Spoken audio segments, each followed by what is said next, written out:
magandang umaga po sa ating lahat. Ngayon po ay nandito po tayo sa bahay at si Tilat po ni Kuya ay nagtatrabaho po ulit. Maraming salamat po sa walang sawang pag-support at panonood po ninyo sa channel namin ni Tilat. Maraming salamat po. At ingat po tayo palagi. Maraming salamat po sa inyong lahat.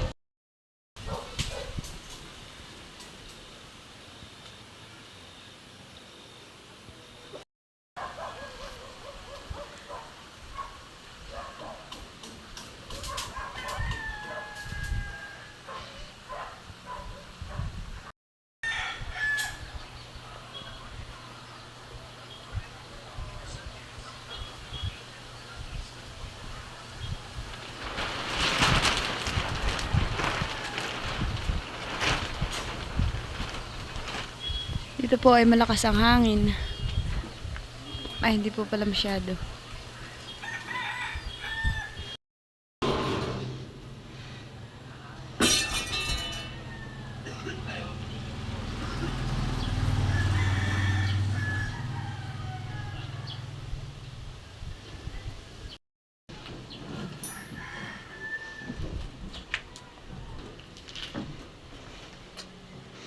Ito pong kwartong ito ay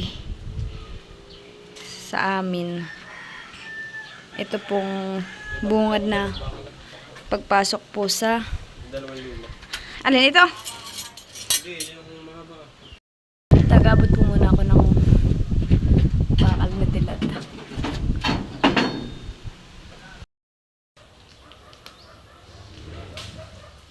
May ito naman po yung may hagdan Bayan po sinarahan po. At ito naman po yung may papuntang kusina. Bayan po.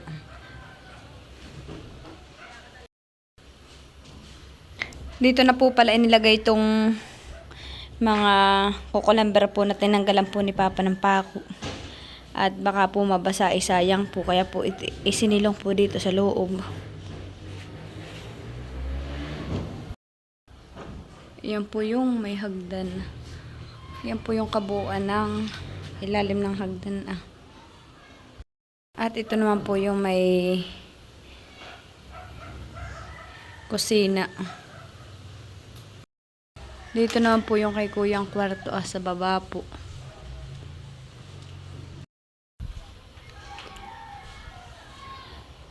Dito naman po sa nakaraan po, hindi po siya masyadong mahangin. Oo po. Hindi po kagaya kahapon na napakalakas ang hangin.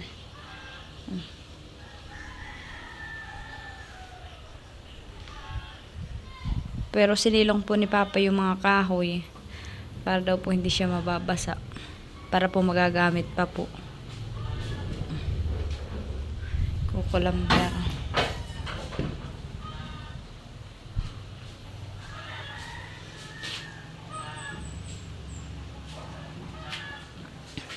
Dito naman po yung isang pinto.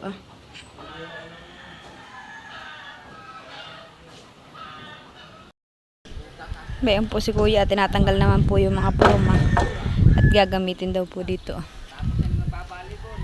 Bayan naman po si Tilat sa ibabaw. Tinatanggal po yung ibang bakal. Gawa ng ayan. Ilang patong na lang ayan? 2 patong daw po.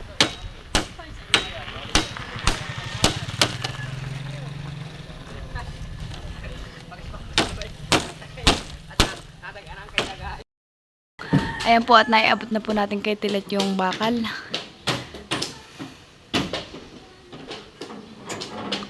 Ayan po siya sa ibabaw.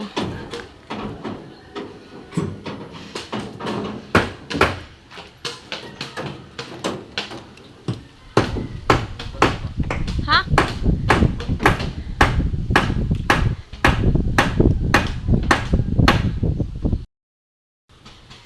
Ayan po at tayo po ay maghahakot na po ng PVC. Dadalhin daw po natin sa ibabaw.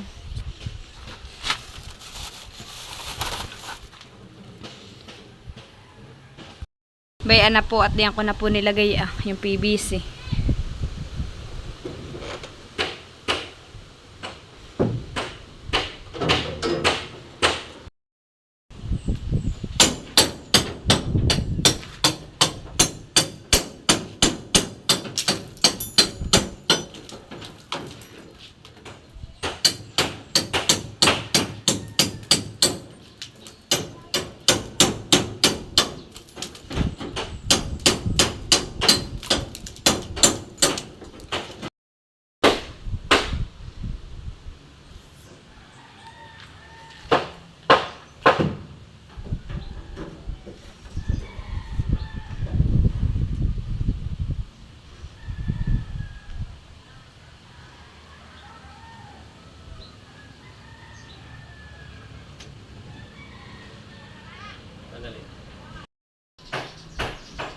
Si Tilat naman po ay naglalagay po ng ilaw para po sa labas.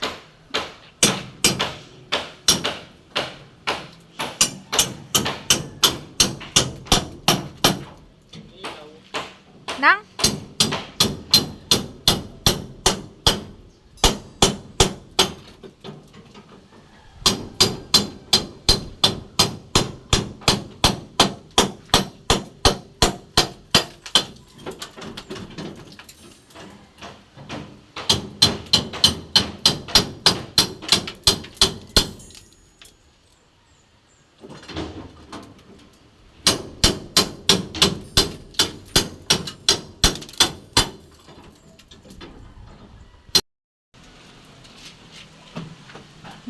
Nakapatong siya sa ibabaw ng kahoy. Palisutin mo nga dun sa kabilang bintana. Galing ah, master ka talaga.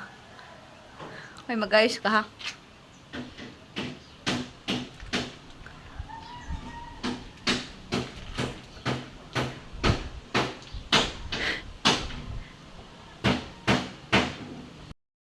Ayan naman po, yung ilaw na yan ay para po sa kwarto.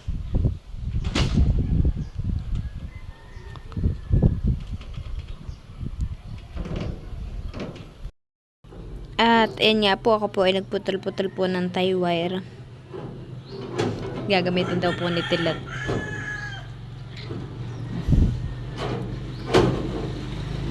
Habang si Tilat po ay nag-aayos po ng mga paglalagyan po ng ilaw, ay ako po ay nagpuputol-putol ng tie wire. Si Kuya po ay naggagawa naman po siya ng pamorma pong ganayan. Inaayos po niya. Yan nga po, at dito po ay may mga forma na.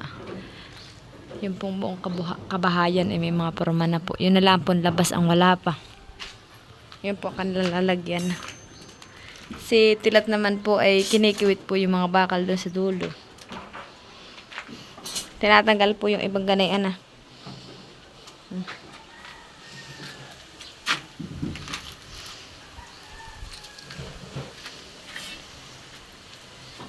Maya naman po kay bababa na at si baby po ay aking papaliguan.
Iabot ka naman po kay Tilat itong bakal.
Sina kuya naman po kahapon ay nagtalok.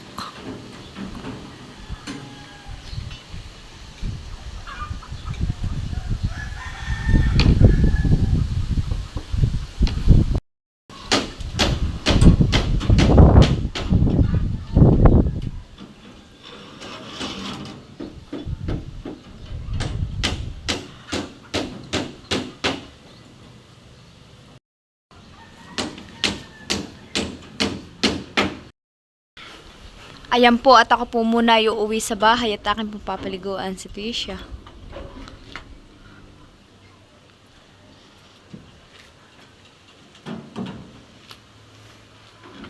Iwanan ko po muna dito yung dalawa.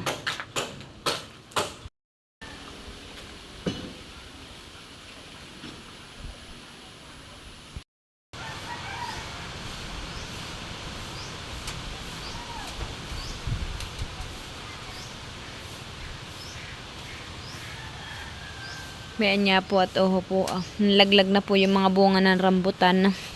Gawa po nandito po ay malakas ang hangin. Oho po. Nalaglag po.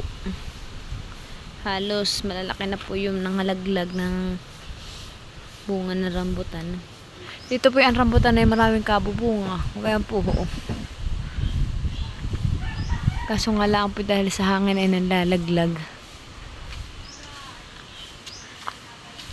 Bayan nga po si mama po ay nagwawalis po at gawa po ng napakadami po naman nalalaglag na dahon.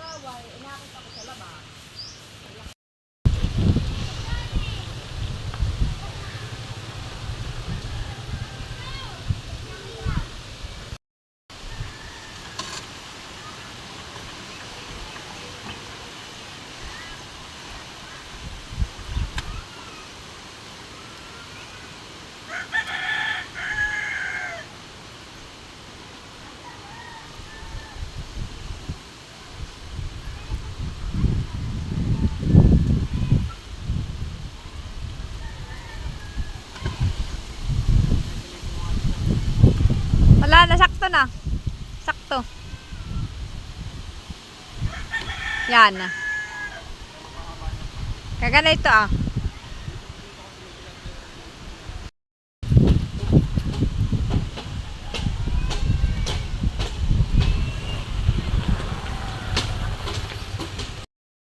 Laban sa may bago.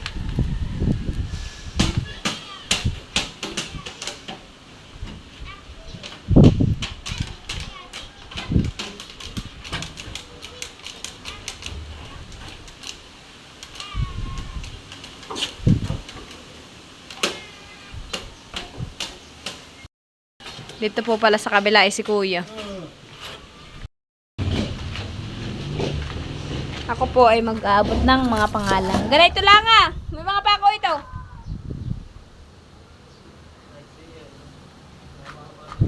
Ganito ah. Oho. Ha?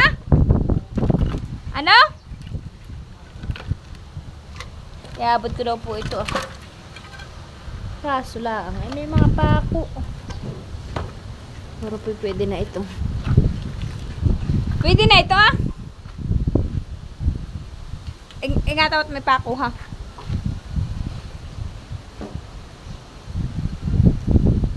Ilan pa? Ha? Dalawa pa. Ba ito may nakita ko dito. Maiksi naman ito. Ga.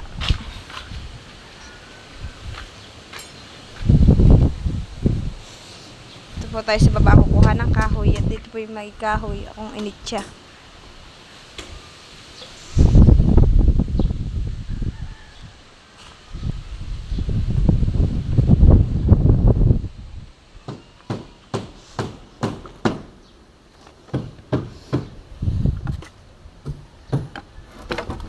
Hindi na po siguro ganito kahaba.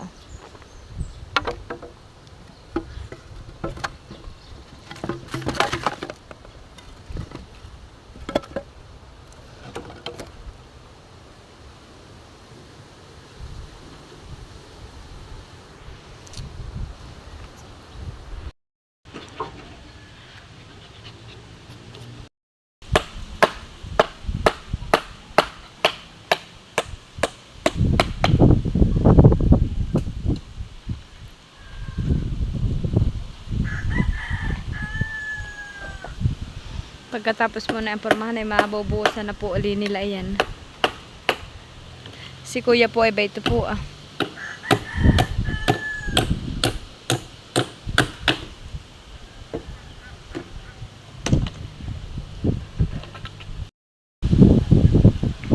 Dito naman po ay tapos na. Isang diretso na lang daw po yung kanilang pupormahan yung sa may gilid.